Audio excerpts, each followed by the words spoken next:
Once upon a time, there were millions of businesses struggling. Every day, they wasted time, effort, and money on repetitive tasks that added no value. One day, the Better Automation podcast by PROCESIO came to show them the way.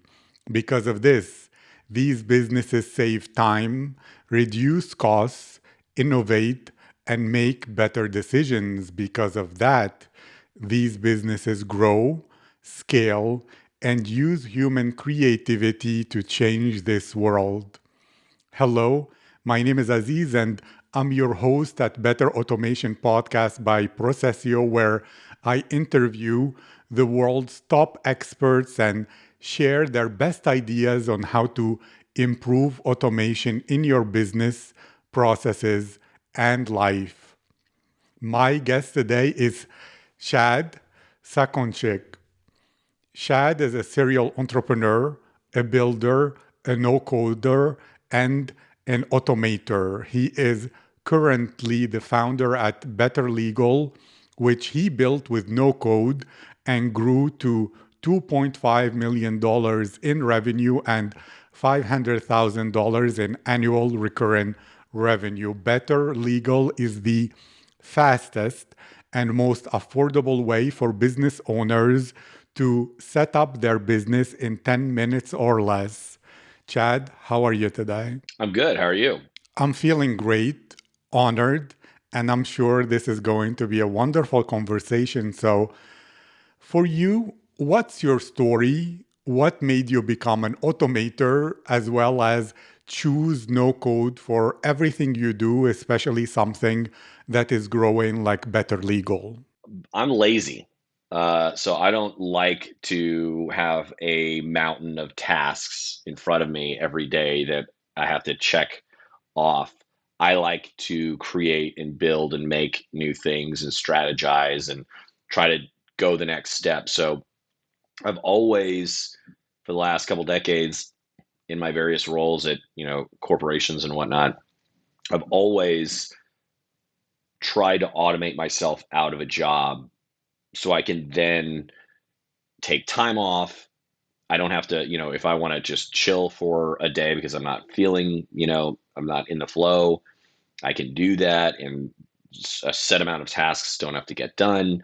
But then if I'm really, feeling kind of in the flow and I'm vibing, then I can create something new and I can go to my kind of backlog of ideas and just pull one that kind of fits what's necessary at the moment. And so I kind of want to actually mention that I talk about this on my Twitter feed. Um, so Better Legal is currently not no code, but we are going back to no code. So we started no code, we went to full custom code, and now we're wrapping up migration back to code. I mean, no code.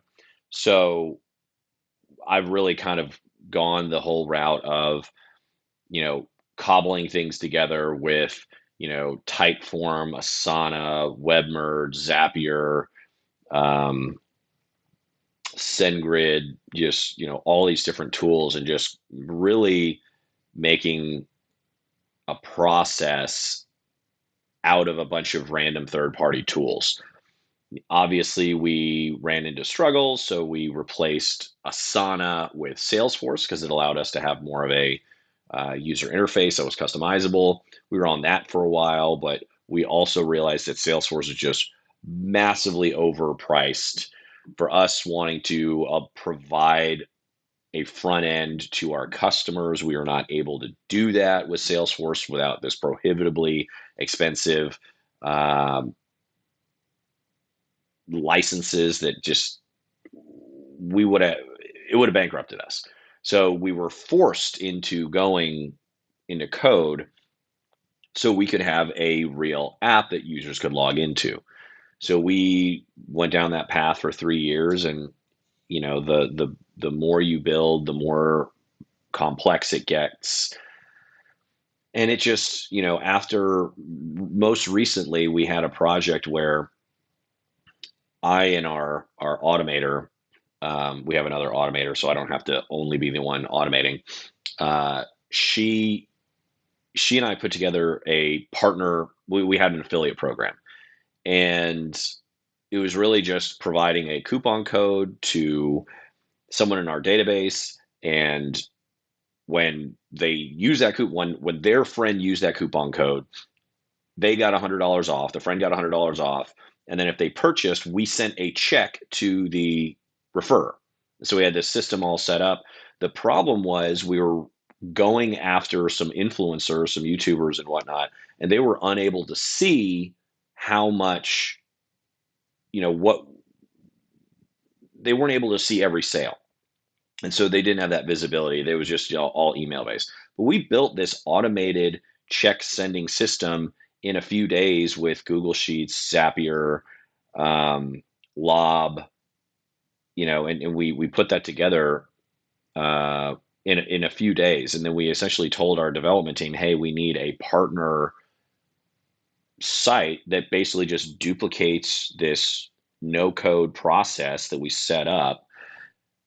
And this, so just throw together you know, something. And we were expecting it to take a couple of weeks, maybe a month at max, because it was nothing more than just a front end for all these processes that were already working. It ended up taking 5 months and tens of thousands of dollars. We were paying this firm $8,000 a month, and granted that wasn't all the partner dashboard that they're supposed to be developing, but that was their primary task for a long time. We just stopped giving them new tasks. And so we weren't even able to develop new features because we were waiting on this one for almost half a year. And that when they released it to us, it was just in a beta version. And it's because they over engineered it.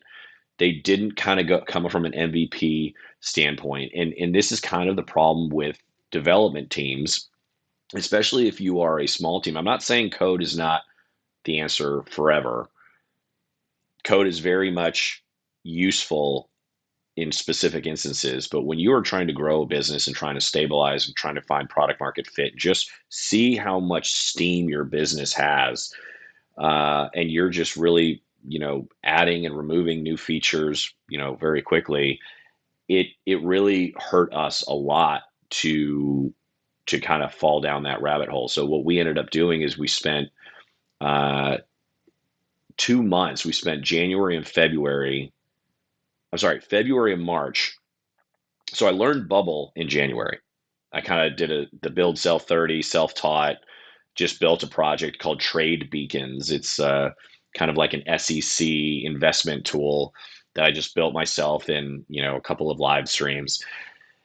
And I really was open to the idea that Bubble provides this no code front end, and I haven't really seen anything like this since the days of like pmachine.com and Dreamweaver and being able to actually develop something useful in no code. We didn't call it no code back then, right? It was just drag and drop WYSIWYG. No code is a fancy term for a WYSIWYG. Um, so my eyes got open to Bubble, and I just kind of drew a line in the sand. I said, okay, we're gonna move everything over uh, to Bubble. I was hoping it was going to take 60 days. When we were 2 weeks in, I thought it was going to take a month. The problem is it's kind of like moving. You move all the big items first. You're like, oh man, this is going really fast. But then there's all the like little, you know, kind of sweeping that you need to do, and the little, you got nails in the wall. And so there are all of these processes that we built over building a business for 6 years. We've got 250,000 items in the database. We've got, tens of thousands of businesses that we've formed. So we just have a lot of data over a lot of different places, and we have a lot of automations that run that, notify our customers of their businesses. State compliance. Every state has a very specific date that your state compliance is due. It's different for every state, and every business has a different anniversary, and so that gets complicated. And we have all these automations that send out that say, "Hey, your state compliance is coming up. Here's how you take care of it. We'll take care of it for you for this price." Registered agent mail, which is a state required kind of mail delivery thing that businesses are required to do. We've got all these automations that actually file the formations for us. So in our most heavy volume states, we don't have humans that go file it. A bot just pops open a browser and fills it out, because let's face it, that is not a very fun job for someone to do. It's repetitive. It is prone to errors when someone gets tired. Um, and so we try to make it to where everything that is just repetitive and time consuming, we try to take that away. So everybody that works directly for us is working on something unique, or working towards automating something, so we can have more volume and support more volume and more customers and more revenue without having to add to the to the operational cost. And so our competitors, how we're different from our competitors is that LegalZoom is the 800-pound gorilla in my space, and they have just hundreds and hundreds of people, human people, filing in all these states. So they do hundreds of thousands of filings a year, so 300,000 filings a year, I think, in 2021. And they just have rooms and rooms and rooms of people that are just clicking and taking care of this stuff. And again, it's prone to errors. Um, it just takes a long time. They take 30 business days versus our 2 business days. And so, yeah, so we've been 6 years down this path, and I'm really excited about, getting fully on no code. We're almost there. It's just little things that it's just, we want to make sure that we almost built an identical product, kind of pixel for pixel. So when we make the switch, people don't even really know that there's been a change. But we've also kind of been adding features in the meantime. So I talked about this 5-month partner portal dashboard. We built that in a couple of days. So we put that whole thing together in a couple of days and showed it to our accounting team. And they were like, oh my God, this is exactly what we needed, versus the old one that we were showing them that took 5 months. They were like, well, this doesn't really do what we need it to do. We've already we're going to replace our use of Asana. We're kind of recreating Asana within our platform, mainly because we don't want 2 systems. We don't want someone dealing with a business in here and then having to go to another system, making comments over here and talking about it. But those comments and that discussion gets lost in this program, and the customer can't see it because it's over here. And so we're part of the reason that it's taking us longer is simply because we're just going so far ahead of where we were. So, um, yeah, really excited about all that. Me too. It sounds absolutely fantastic. I actually have so many questions, but I will begin with one. 6 years that you're ahead right now doing this, understanding the use of code, no code, automation, and all that. And even before that, I know you were working as an automator. Well, if someone were in your place, having their first startup or second startup, or even to yourself at the beginning of the journey, what 3 pieces of advice when it comes to automation, to using no code, to the whole startup building experience you'd give yourself that you will find very valuable? My biggest one that I tell people now is develop for what your customers or you need now, not what you think they're going to need. So, we went code because we wanted to do all these things. And so we were trying to kind of like skate to where the puck was going versus where the puck was. But we overdeveloped, and we let our, you know, where our business was going way ahead of time, and we developed a bunch of things that people didn't even want and that didn't add to the bottom line. And so again, we're a small team. So, I do development and marketing and operations, and I wear all of these hats. So if I'm, waist deep in development, I'm not spending time on marketing. And so, luckily on no code Twitter, there's been a huge, or just startup Twitter, I should say, there's been a real big push towards, marketing. You need to spend at least equal time marketing. And that goes into kind of my second thing, is that you should do the bare minimum of what your product needs to be for your customers to be happy and provide something that they really, really want. And then you just spend the rest of the time marketing it. So as soon as we move over to this new system, we are going to be spending a vast majority of that time not doing development, but rather doing marketing and using the no code tools that we have. There's another tool that we're going to use pretty heavily called Productivity Suite, which is going to allow us to do this kind of bubble templates, if you will. And it's going to allow us to do more kind of automated marketing. And so this is going to allow us to just really push that much further. So yeah, number one is develop something basic and make sure people are buying it. So you should be able to build something and get customers within 30 days. I know that's not for everyone. There are obviously products that are more complex, but you should at least be getting beta users, talking to people looking at buying something. And really within 90 days, you should be having paying customers that like what your product is and are happy with what your product is right now. And then once you hit that level, you just sell to as many of those people as humanly possible, and just really, really focus on marketing. Because if you can find one person to pay for what your product is right now, you can find 10 people to.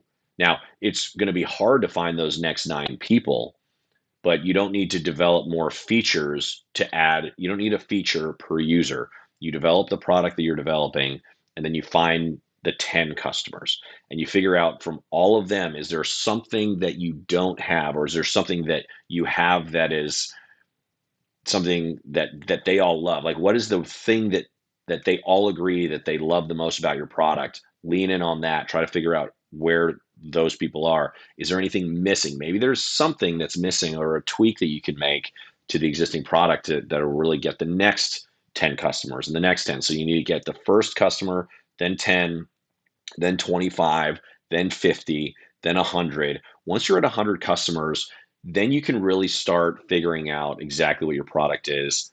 Light the fire on marketing. And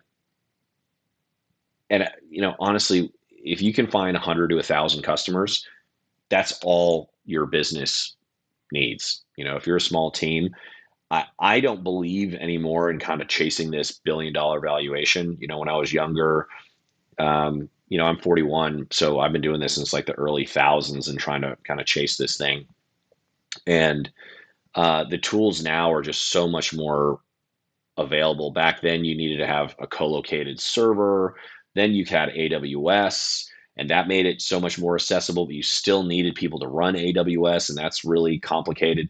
Now you don't need any of that stuff. Now you can run with,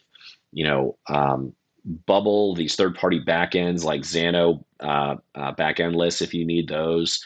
There's Glide, there's Adalo, there's Zapier, Integromat Make, a tool that I'm developing called the Masonry, which is kind of an integration or automation agnostic, where it's like it's a browser automator for one, and it's also a place to store cloud code that is automatically attached to a webhook with a secure token that you can input into your Zapier or Integromat integrations, because Integromat doesn't support custom code. So if you need to write a script, or most recently, I had to what I used, and what I always use as the example, because this is what I used first. Well, two things is I had a very specific process where I needed to change a state to a 2-letter code. So Texas to TX, New Hampshire to NH. And I needed to put that in a bunch of different places. And so I had to put it in probably, 8 to 10 zaps. This isn't going to happen, but hypothetically, if we just add another state and there's a new code, or one state changes their code, and this kind of stuff happens all the time, like not in this particular instance, but like I deal with state and federal governments. They change stuff on a whim. So if I've got custom code that is sitting in a handful of places and I need to change that, I need to go change it in all of those different places. So what the Masonry's flow does is allow me to put that code there, define the inputs and outputs, and then take that webhook and just input it into my Zap or into my scenario in Integromat. And then if I need to change that code, I can go make the change there. But then I can actually open it up and I can say anybody can use this for free, or I can charge per use. If it's a very simple thing, maybe I charge a half a penny per runtime. Or if it's something more complex, I can charge a monthly subscription. So that's kind of what we're doing down that road. But there are all of these tools now that allow you to do this yourself. I do recommend still learning how to code, but nothing further than like Codecademy.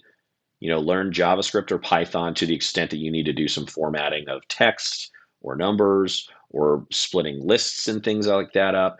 That is like learning math. You kind of need to learn the basics to be able to do stuff, because you will in your no code journey run into those barriers where you're like, oh, I can't do this. Even if all you're doing is going to GitHub, which is what I did for this state thing, going to GitHub and copying this Python code that converts texts to TX and then pasting it. Like, you need to know enough to be able to do that. The other thing that I needed was a name parser. Like, Integromat and Zapier, they don't have you know, they're 100 million billion dollar companies. They don't have a name parser. Every one of us has this problem of, I have a full name and I need it to be a first and a last name, or a first, middle, last suffix or prefix, or I have the first and last name and I need it to be the full name. That requires custom code if you're not going to have kind of a formatted module that does that. So we created that module in the Masonry, and you can go to the marketplace and you can add it to your thing right now, and you can start using it today, because it's something that we should all be able to use. And so I kind of want to create this.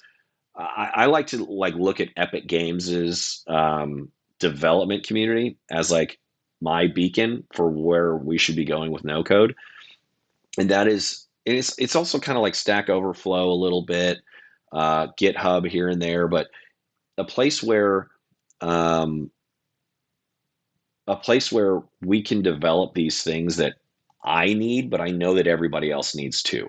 And so I can put it into kind of this library, this repository, and then you can also use it without having to. Because here's another thing: like, when I found that code, where do I put that? Like, I found the code, it's on GitHub, it's right there, everybody can see it, it's searchable on Google. But if you're a no coder, where do you put that?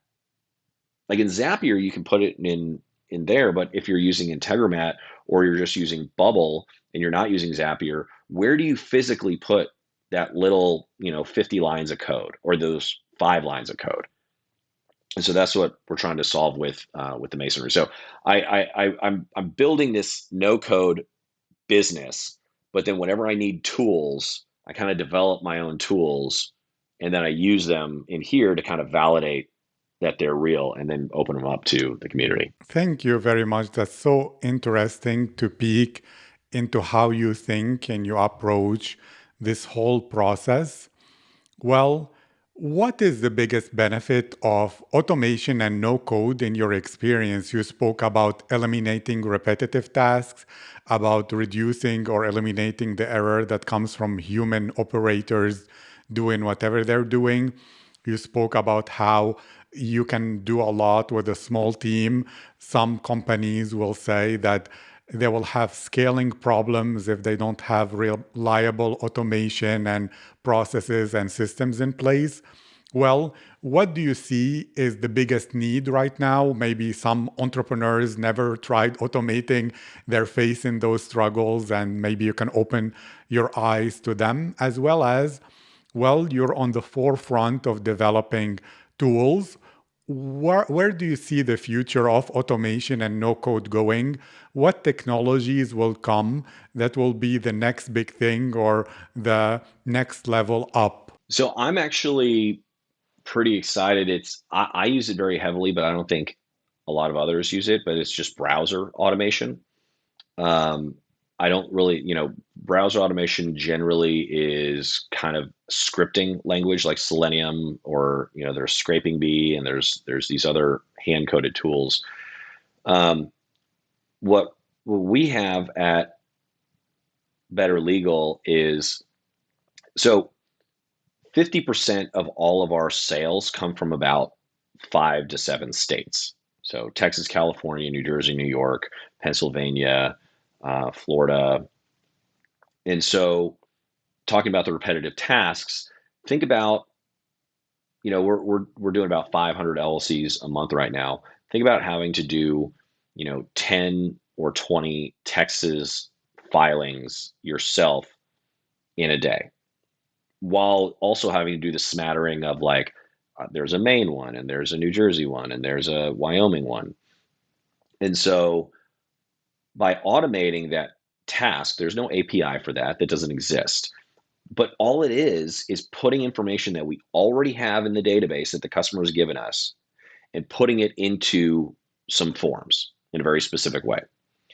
And so, what we have now are these automated, fully automated. So we validate, like, post sale, we show the customer what information we have, and we walk them through and we say, hey, states don't like this. You can't use a special character. You can't do this, move this around, blah, blah, blah. And then we have a button that says confirm and file. If they're in one of 5 to 7 states, their LLC gets filed automatically by a bot. And so, uh, every state is different. They file it differently. Some have their own automated system, some don't. Like, Texas takes 2 days. But again, Texas right now, there are a lot of states that have humans that are running these. It takes 2 days, but right now they're on a severe delay, so it takes 10 to 12 business days. Whereas, like, Wyoming or New York are fully automated, and so they're instant file. When you file with the state of New York, you get your filing literally immediately. And so, when you have a company like LegalZoom, who for 20 years has been doing with people, they still give a 30 business day turnaround time for something that takes instant. So you can either go to the Secretary of State of New York and file it instantly yourself, go to the IRS and file it instantly yourself, or you can go to LegalZoom and have them file it in 30 business days. Whereas we have bots that say, okay, file the New York LLC. And then, now, the reason why people don't want to do this themselves is because every state is different. They have different terminologies. So we ask questions in a very, like, explain like I'm five type situation, and then we figure out where to put everything. Because, but there are a lot of nuances into all of this, which is why people hire us. So we file with the state of New York, and then we instantly get it back, and we get it back via email. Some states you download it. Some states you get it via email. So New York sends it via email. So we've got an email intake that knows that we got an email. We look at the PDF, we read the PDF via OCR software, and we look for, is this the one we just filed? Yes, it is. We matched it. Okay, put it in the customer's dashboard, make sure it's right, move on to the IRS EIN filing. So then it goes to the IRS's website, fills out everything. The IRS is a download. So it clicks to download, downloads it, takes it, puts it in the customer's dashboard, then goes off and then generates the legal document. So it takes all the customer's information, puts it into the right place, and generates a 40-page legal document, puts it in the dashboard, and then it fires off an email to the customer and says, we're done. Here's all your information. So even though 7 of our states are automated, Texas still takes 2 days, or right now 10 to 12 days, because it's on their end. We send it to them. It takes them 10 days to get it back to us. But New York is instant. So our customers in New York get theirs back in under an hour. And so, because of browser automation. Um, Now, there are interesting things where, you know, there are a lot of people hiring globally, contractors globally. And so I'm seeing people that have issues with, they've got a client, they're an accountant, they've got a client in Houston, and they're in, say, Dallas. Um, but the Dallas person offloads the repetitive kind of tasks to a global contractor. You know, they're a CPA and they're still going to verify the work, but they want to hand off the work to someone who is more junior. So they hire someone maybe from the Philippines. They get that work done, but when that person is logging into different systems, the client is seeing that these logins are happening from the Philippines. Um, and so, people just get weird about that. They're like, well, what's happening? It's like, well, you're hiring me and I'm doing your thing, but they still don't like to see that this is happening. So you get a VPN. But then the VPNs don't work great. So the VPNs are only in LA or New York or Dallas, and they switch a lot. Right now, we've got a problem with the IRS. The IRS only allows us to do about 3 EINs because we have a static IP address.